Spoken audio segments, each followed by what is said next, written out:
emotional journey. The core is that discovery of the truth and the journey it takes to do that. So, a reader wants to experience emotion. We know that because emotion keeps them engaged. And if a character doesn't experience emotion, then the reader won't either.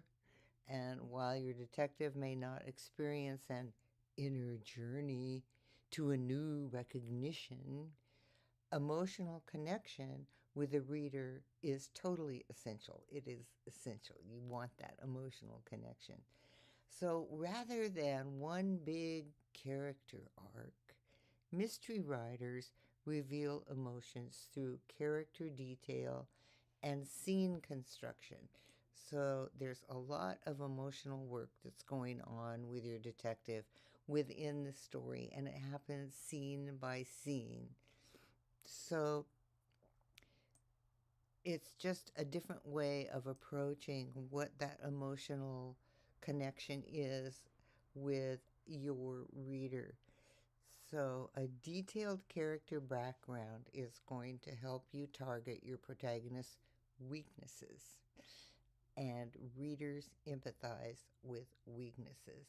I think I must talk about character background almost every session, but it is just so important to your overall development of your character and the way that you represent them in your story.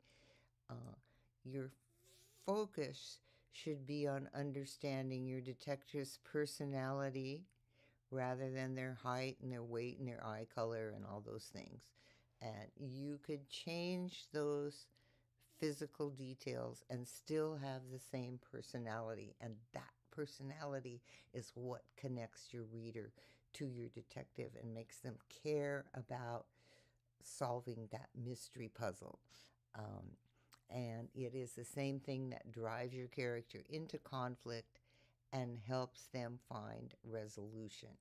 All right, so know how your character normally responds to a conflict, because you're going to keep bringing up conflicts in your mystery to present obstacles in your detective's way. So part of your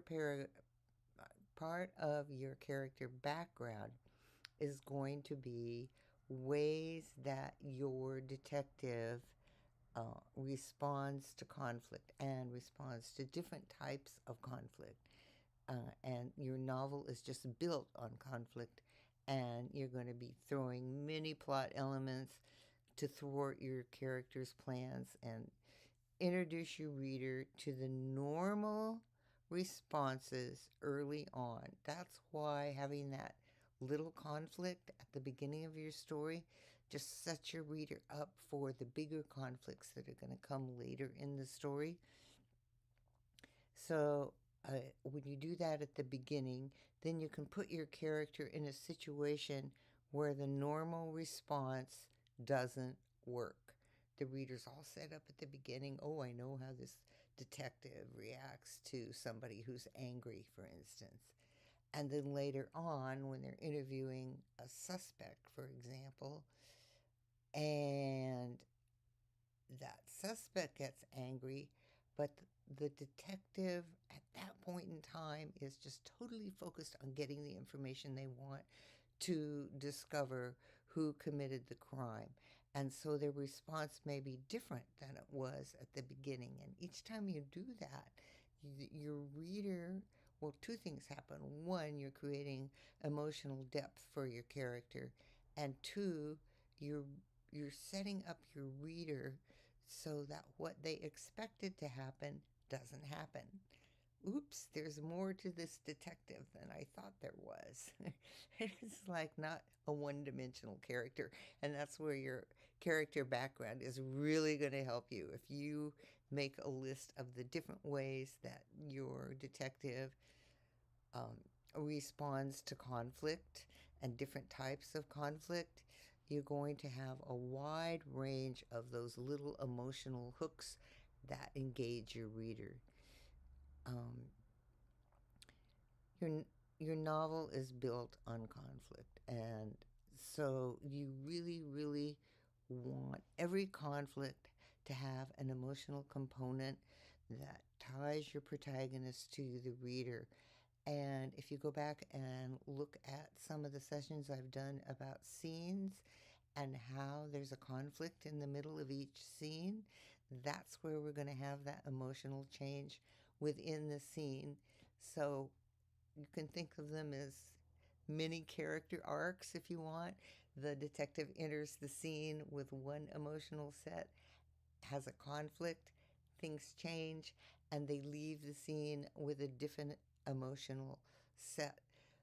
And that is one way that you can engage your reader emotionally without having a huge, huge character arc.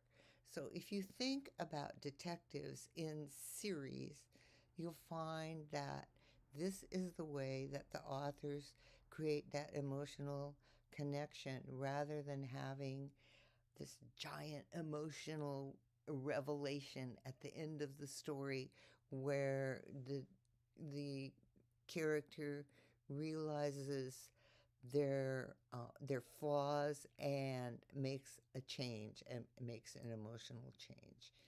So really what you're looking for is emotional change in the scene dynamics.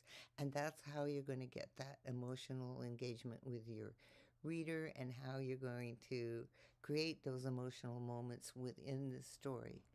So while your detective may not have a big emotional arc, each scene is an opportunity to highlight emotions and connect with the reader. And since you have multiple scenes in your story, you have ample opportunity to work with emotional change. Okay, so here's a quick checklist to track emotional change in your scene. All right, you have the entering emotional state of your character, and they have an objective to achieve within that scene. Say your detective is about to interview a suspect, and what do they want from that suspect? Then to do conflict, and that and then you're going to have something that impedes what your character wanted at the beginning of the scene. All right, and then you have a motive for antagonism. You have some understanding of the other character's emotions, like what that suspect is presenting emotionally to your detective. And you have your detective's worldview, and and you know what belief system they have, and then you have a tactic. So you have the detective entering with one emotional frame of mind, and then conflict happens. And now, after the conflict, you have to come up with actions that your detective takes to achieve their objective, the one they wanted at the beginning of the scene. And just one more point, remember, dialogue is action. So talking, asking questions is part of that action. All right. And then there's a turn. All right. So this is that important emotional hit at the scene of the scene. Does your character get what they want when they entered the scene? And what comes out of the conflict? And what causes that emotional change? They thought they were going to get something from a suspect, and then nope, it doesn't happen. And the suspect may be obstreperous, or they may be just silent and not talk and not reveal anything. And remember, when you're doing your suspect character background, you're going to have reasons that they may not want to reveal anything to your detective. The background work you do on your characters is just so important for creating these emotional hits within each scene, all right? And then at the end of the scene, you have the exiting emotional state. And it's often the opposite of how they felt at the beginning of the scene. Um, and even if it's not the opposite, it's going to be different because conflict has happened, something, and the detective has to come up with a way, a tactic as it were, in order to try and get what they want. All right. uh, so if you build an emotional arc into every scene, you're going to be developing that emotional connection with your reader, and as your story progresses, the emotional quotient of the scene relates to the rising stakes in your story. And that's essentially what you want in a mystery, the rising emotional involvement for the reader, because your detective is getting closer and closer and closer to the truth in spite of obstacle after obstacle after obstacle. And and so when they overcome an obstacle, your reader feels relieved. And when an obstacle becomes a true impediment and diverts them from their path toward the truth, then then because of all the emotional connections that you've built with your detective, your reader is feeling the discouragement that your detective feels. That's the emotional connection that you want. So each scene is a separate story with a beginning, middle, and end. And this scene has that character encounter conflict and change their emotions. So by the end of the scene, the conflict has either thwarted their path or led them to success. So if their, for instance, if their emotion is neutral at the beginning of the scene, it and they have success, they're going to feel relieved, happy, resolute, ready to take the next step. All right. So the scene has the arc where the tension builds, and without conflict and tension, your scene is going to feel flat and won't have that character or move the story forward. And when I say move the character forward, even if your character has to change direction in their search for the truth, you're still moving the story forward. Well, that's a lot, but I think that's the bottom line of thinking about character arcs for your detective. It's not the big arc. It's the emotions that you create scene by scene in your story. So your sleuth will experience many emotions during the course of your mystery novel, and from frustration to anger to tenderness and love. And when you create a strong and detailed character background, you'll have a reference library of ways to build an emotional connection with your reader.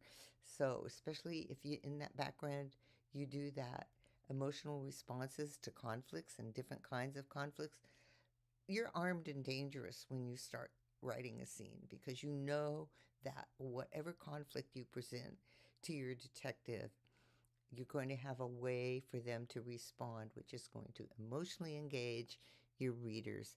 And you move your reader with a variety of emotions and those small scene mini stories, all right?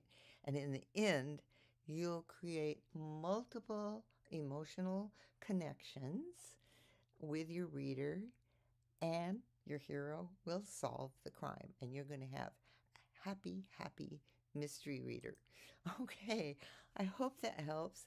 As always, if you have any questions, leave them in the comments. I'm happy to answer questions. And I keep writing, and I will see you next week in the Mystery Writer Studio.